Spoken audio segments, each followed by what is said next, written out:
Corinthiens chapitre 11. C'est un peu long.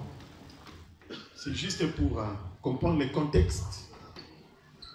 J'avais dit c'est un texte un peu compliqué, mais il y a un conseil de Dieu. Je commence au verset 2. Je lis. J'ai voulu de ce que vous vous souvenez de moi à tous égards et de ce que vous retenez mes instructions telles que je vous les ai données. Je veux cependant que vous sachiez que Christ est le chef de tout homme, que l'homme est le chef de la femme. C'est ça ce qui nous concerne aujourd'hui. L'homme est le chef de la femme. C'est la Bible qui le dit. Amen. Et que Dieu est le chef de Christ. Ça encore, c'est un autre mystère. Mais on ne va pas partager ça aujourd'hui. Verset 4. Tout homme qui prie et qui prophétise, la tête couverte, déshonore son chef. Verset 5. Toute femme au contraire qui prie ou qui prophétise, la tête est non voilée, déshonore son chef. C'est comme si elle était rasée. Car si une femme n'est pas voilée, qu'elle se coupe aussi les cheveux. Or, s'il est honteux pour une femme d'avoir les cheveux coupés ou d'être rasée, qu'elle se voile. L'homme ne doit pas se couvrir la tête, puisqu'il est l'image et la gloire de Dieu, tandis que la femme est la gloire de l'homme. Est-ce que quelqu'un peut répéter cela? Tandis que la femme est la gloire de l'homme. En effet, l'homme n'a pas été tiré de la femme, mais la femme a été tirée de l'homme. Et l'homme n'a pas été créé à cause de la femme, mais la femme a été créée à cause de qui? De l'homme. C'est pourquoi la femme, à cause des anges, doit avoir sur la tête une marque de l'autorité dont elle dépend. Toutefois, dans le Seigneur, la femme n'est point sans l'homme, ni l'homme sans la femme. Car de même que la femme a été tirée de l'homme, de même l'homme existe par la femme et tout vient de Dieu. Jugez-en vous-même. Est-il convenable qu'une femme prie Dieu sans être voilée? La nature elle-même ne vous enseigne-t-elle pas que c'est une honte pour l'homme de porter de longs cheveux, mais que c'est une gloire pour la femme d'en porter, parce que la chevelure lui a été donnée comme voile. Si quelqu'un se plaît à contester, nous n'avons pas cette habitude non plus que les églises de Dieu. La parole du Seigneur. Amen. Merci, vous pouvez vous asseoir. N'ayez pas peur. Quelqu'un va dire, mais pasteur, quel texte là? Parce que nous, on est les femmes, on n'est pas voilées. Qu'est-ce que pasteur, quelle doctrine là? Dis à quelqu'un, n'ayez pas peur. C'est question d'interprétation de la parole. C'est le mariage. Donc j'ai un conseil pour un homme. Et j'ai un conseil pour une femme. Amen. Ce texte présente des problématiques. Suivez-moi très bien, des difficultés. La première problématique, je vais commencer par là. Nous voyons bien que l'apôtre Paul établit la relation qui existe entre Dieu et Christ, entre Christ et l'homme et la femme. D'accord? Et là, apôtre Paul conclut que l'homme doit paraître dans les assemblées, la tête découverte. Et la femme, à cause de l'homme, à cause de son mari, doit paraître voilée, la femme. Je vais en revenir. L'apôtre Paul adresse uniquement, exclusivement, donc s'adresse uniquement, là je souligne bien, apôtre Paul s'adresse exclusivement aux femmes mariées.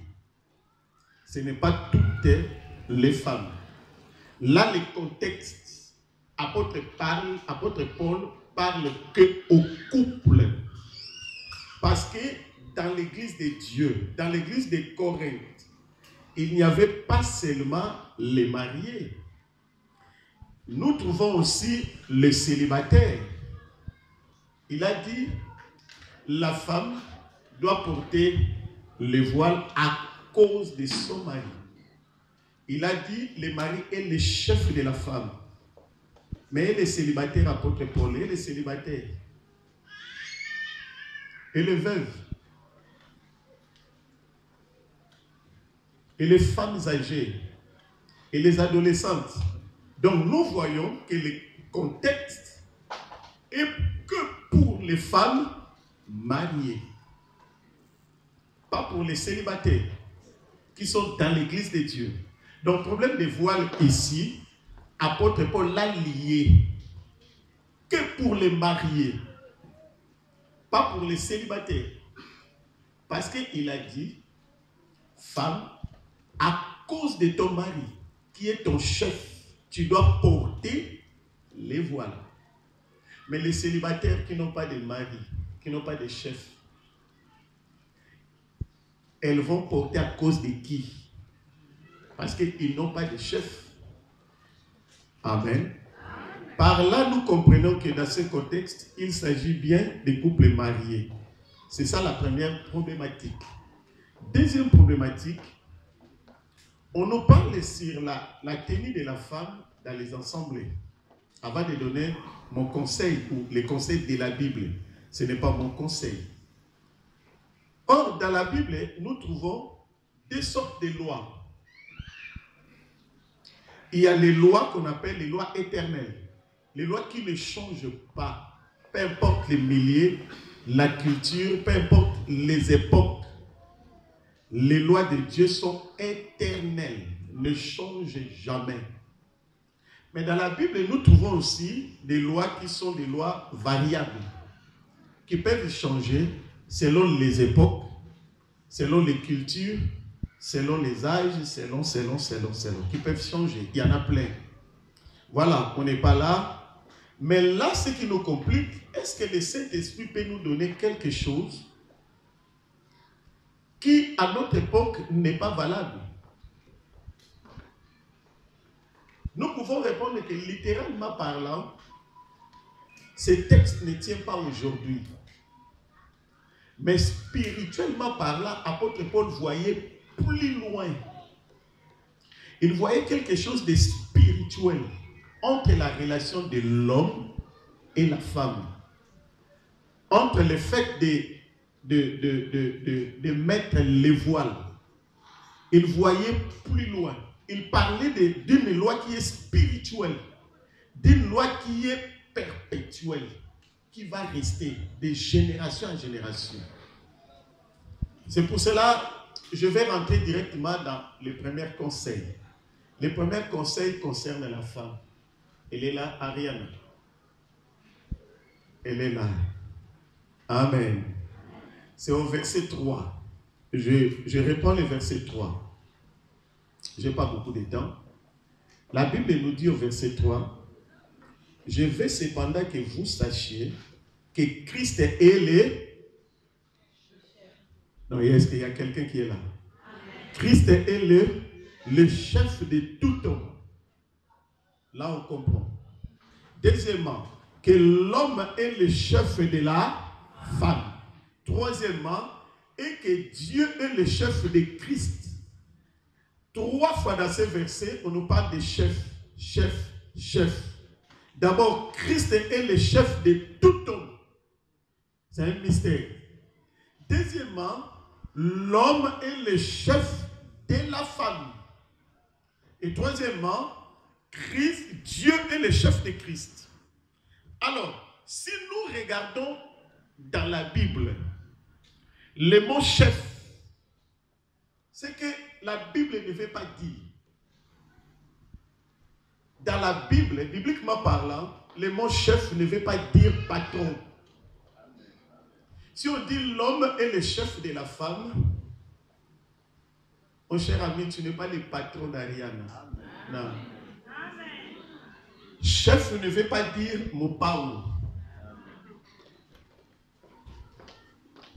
Grand maître, boss. Non. Chef ne veut pas dire souverain. Ça, c'est dans le monde, mais pas dans l'église, pas dans la pensée de Dieu. Chef ne veut pas dire autorité supérieure, non. Blanchard, fais attention. Les conseils de Dieu, tu n'es pas chef comme autorité supérieure pour écraser ta femme. Non. Si tu le fais, là tu sors dans la Bible et tu deviens païen. Amen.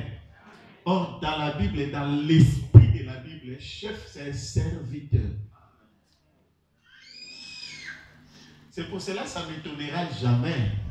Si je viens chez toi, je te trouve en train de faire le ménage. Parce que tu es le chef. Or, chef veut dire serviteur. Chef veut dire esclave.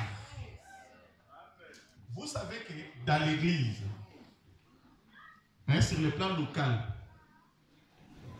le chef, c'est le pasteur. En d'autres termes, devant Dieu, il est l'esclave, le serviteur de tous. C'est le pasteur. Il n'est pas mon pao comme aujourd'hui. Non. Là, on a dévié dans la parole. Un chef, d'après Dieu, c'est le serviteur de tous. Est-ce qu'il y a un Blanchard ici? Je voudrais te dire, papa Blanchard, tu es le serviteur de ta famille, de ton foyer, de ta femme. C'est pour cela que ça ne m'étonnera pas si tu pars travailler pour ta femme. Parce que tu es serviteur. C'est pour cela que ça ne m'étonnera pas si tu pars travailler pour tes enfants. Pendant que les enfants dorment, toi tu travailles, tu peines. Parce que tu es serviteur. Entre le serviteur et le patron qui travaille. Est-ce que vous savez que Jésus est notre serviteur? Est-ce que c'est toi qui es monté sur la croix? Qui est monté sur la croix? Et pendant que toi tu dormais, Christ est monté sur la croix pour faire le travail. Toi tu dormais. Tu as reçu le salut. Il y a Ophélie. Il y a un travailleur qui a travaillé pour toi. Vous savez que Christ a lavé les pieds des apôtres. Est-ce qu'un patron peut laver les pieds des apôtres? Vous savez que pendant qu'on est là, qui a travaillé pour ton salut? Qui a travaillé pour ta délivrance? Qui a travaillé pour que tu sois dans la gloire? Mais c'est Jésus. Jésus, il est notre chef. En d'autres termes, il est notre serviteur. Serviteur et roi. C'est lui qui... D'ailleurs, Jésus a dit, je vais vous préparer une place. Entre le patron et le serviteur, qui prépare la place? Il a dit, dans la maison de mon père, il y a plusieurs. Et je vais vous préparer. Donc pendant que tu es là, il y a un serviteur qui est au ciel. Il te prépare déjà une place. Donc tu dois rentrer dans le ciel comme un roi, comme une reine. Tu rentres parce que Jésus a tout préparé. Et tu vas régner avec lui. Ce n'est pas un ange qui te prépare. C'est pour cela que j'aimerais dire à un homme, on est des modèles de Christ. Christ, il est notre modèle. Un homme qui est le chef de la femme doit être un serviteur. Est-ce que quelqu'un a compris? Blanchard, à partir d'aujourd'hui, tu es serviteur. Tu dois servir cette grande dame qui est là à côté de toi. Alléluia. C'est ainsi que tu seras son chef. Tu seras sa tête. Est-ce que quelqu'un comprend? Est-ce que je peux avancer? Mais au verset 5, la Bible continue. La Bible nous dit, toutes les femmes au contraire qui prient et qui prophétisent la tête non voilée déshonore qui? Son chef. C'est comme si elle était voilée. Ah, c'est là où il y a un mystère. La Bible nous dit une femme qui prie. Prier, ça veut dire quoi? S'adresser à Dieu, parler à Dieu. Une femme qui prie et une femme qui prophétise. Là, on parle de femmes mariées parce que le contexte, c'est le contexte de femmes mariées, pas célibataires. La Bible nous dit qu'il prie, qui s'adresse à Dieu et qui prophétise. Tu peux prophétiser sur toi-même et tu peux aussi prophétiser aux hommes. Donc celui qui parle à Dieu et celui qui prophétise à lui-même ou prophétise aux hommes, donc parler de la part de Dieu aux hommes, il doit être la tête voilée. Si la femme prophétise ou prie la tête non voilée, il déshonore qui? Jésus? Non. Dieu? Non. Il déshonore qui? Son chef. Or, Ariane, son chef, c'est qui? Alléluia. Il déshonore qui? Blanchard, son chef. Alléluia. Or, dans un autre texte, la Bible nous dit, le mari est le chef de la femme. Or, le chef, c'est la tête. Oh mon Dieu. Le chef, c'est la tête, la direction. Le dirigeant, le guide. Maintenant, ici, apôtre Paul voulait dire, si une femme est dans la présence de Dieu, ou dans la présence des hommes, ou seule, il doit avoir la tête voilée. Or, la tête de la femme, c'est qui? Oh mon Dieu, tu n'as pas compris. Je parle d'une autre femme. L'église est la femme. La tête de l'église, c'est qui? Le chef de l'église, c'est qui? Maintenant, je change de position. Ariane, il est là. La tête d'Ariane, c'est qui? Ah, le chef d'Ariane, c'est qui? Donc, Ariane, toute sa vie comme chrétien, il doit mettre le voile sur sa tête. Or, sa tête, c'est qui? Oh mon Dieu.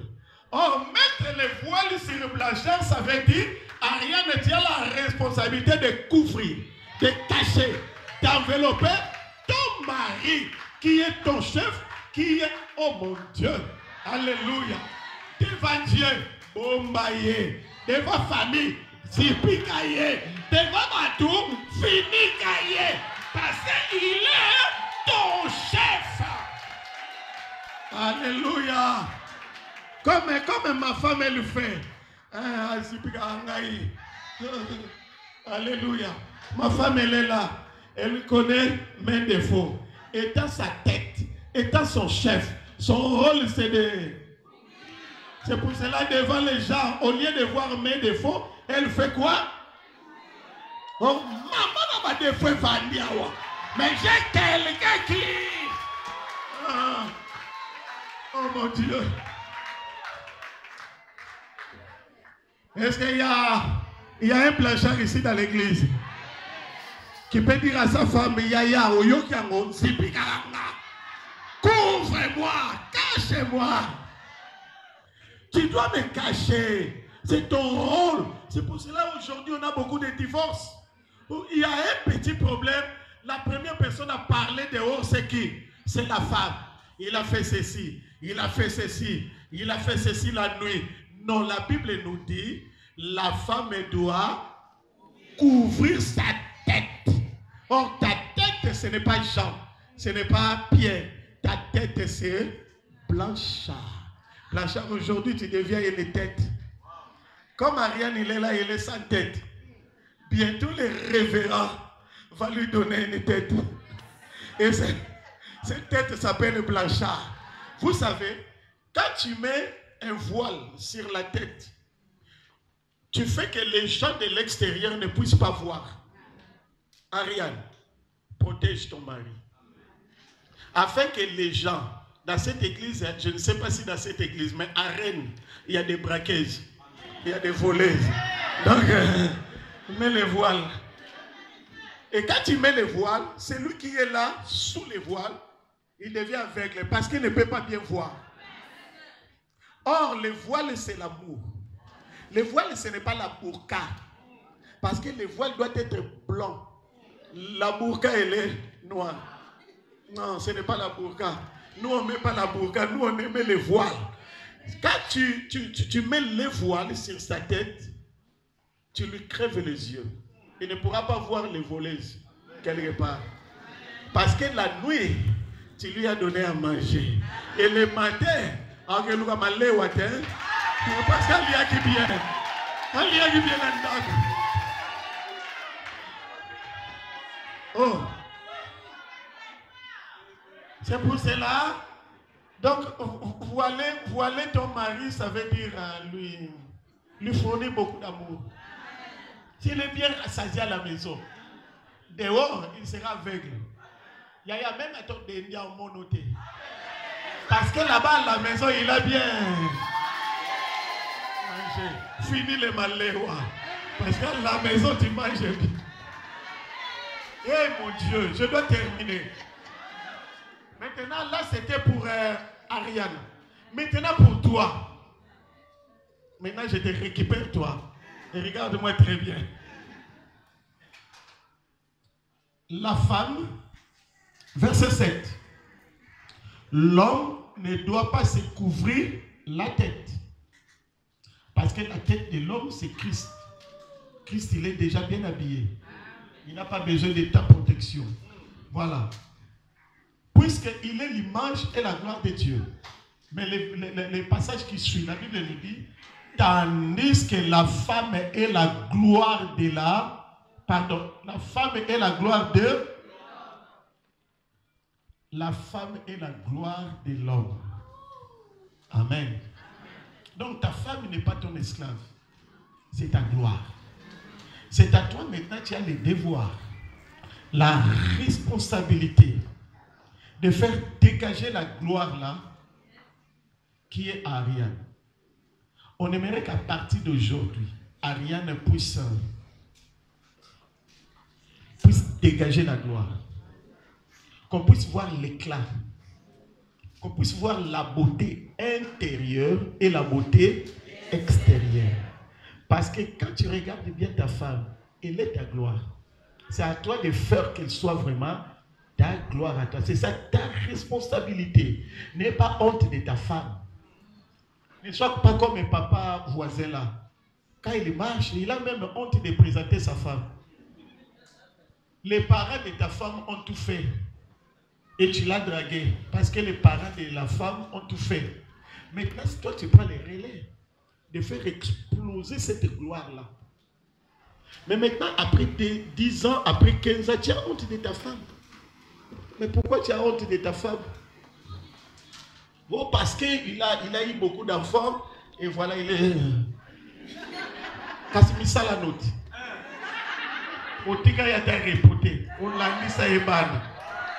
Tu dois être avec elle. Même avec 10 enfants, tu dois tout faire pour que la gloire puisse sortir d'elle. C'est ta responsabilité. On voit Ariane, c'est le travail de ses parents. Maintenant, nous voulons voir que toi, tu puisses aller encore plus loin. Dire à ses parents ce que vous avez fait là, merci beaucoup. Mais moi, je vais encore creuser et faire sortir la gloire que vous n'avez pas pu sortir à Ariane. Parce que Ariane n'est pas encore dans ses limites. C'est à toi maintenant de faire ressortir quoi? La valeur de l'homme, c'est sa femme. Alors, je vais demander à une Ariane ici. Est-ce que tu es là? Pourquoi ton mari a honte de toi?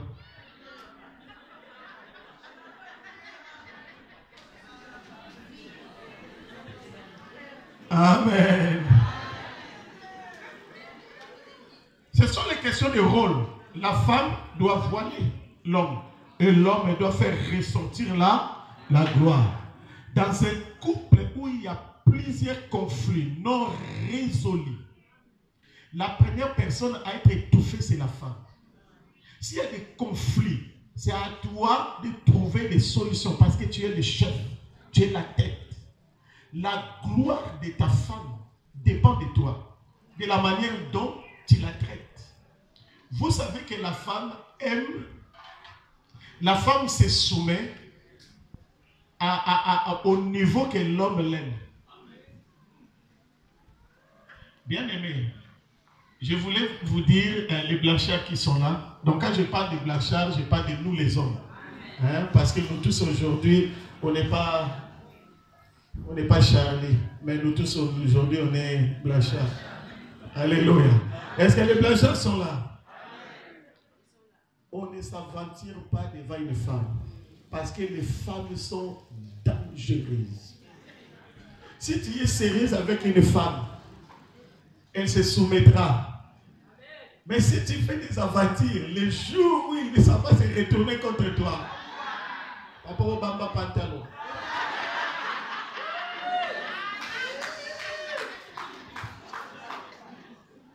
N'aie pas honte de ta femme. Amen. Je n'ai pas honte de ma femme. Elle est là. Je marche avec elle, je prêche avec elle, je fais tout avec elle. Voilà. Je n'ai pas honte. Il y a des gens qui ne cherchent que la femme pendant la nuit.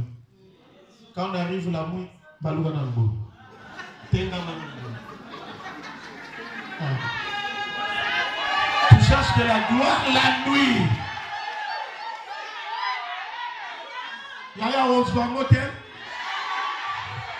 La nuit, tu ne l'auras pas. La journée, tu m'as négligé. Tu m'insultes. Tu n'es même pas là. Oh, je vais regarder les matchs. Depuis tu es parti, les matchs, avec des amis. Et la nuit, oh, tenga mananoui.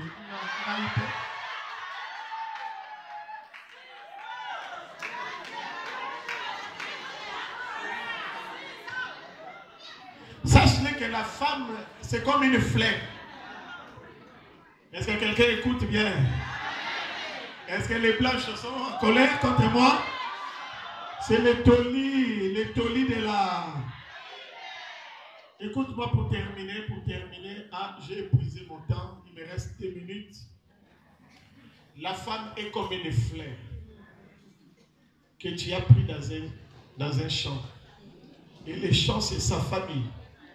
Parce que si sa famille ne la tenait pas bien, tu n'allais pas l'épouser. Tu as épousé parce que quelqu'un a bien fait son travail. Amen. Il y a beaucoup d'Ariana ici, il y en a beaucoup.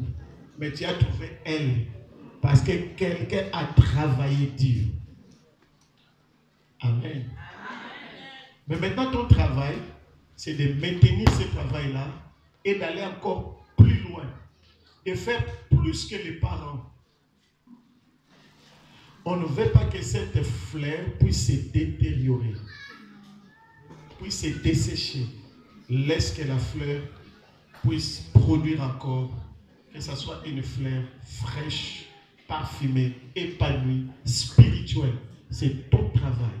Donc chacun a son rôle. Rôle de la femme, pour terminer, c'est couvrir sa tête, donc son mari, son chef. Et le rôle de l'homme, c'est de faire sortir la gloire qui est dans la femme. Et verset 12, conclusion, verset 12, la Bible nous dit, car de même que la femme a été tirée de l'homme, de même que l'homme existe par la femme. Et tout vient de Dieu. Dieu a créé cet équilibre. Cet équilibre pour bien montrer que l'homme ne peut pas exister sans l'autre. Il n'y a pas un homme sans la femme, il n'y a pas la femme sans l'homme. On est tous égaux devant Dieu. Et verset 16, si quelqu'un se plaît à contester, nous n'avons pas cette habitude, non plus que les églises de Dieu. Donc, problème de voile, ici, que l'apôtre Paul a traité, c'est aux femmes mariées. Voile, ça veut dire la protection, la couverture que la femme doit donner à son mari. Et son mari a le devoir de faire sortir la gloire. Est-ce qu'on peut prier?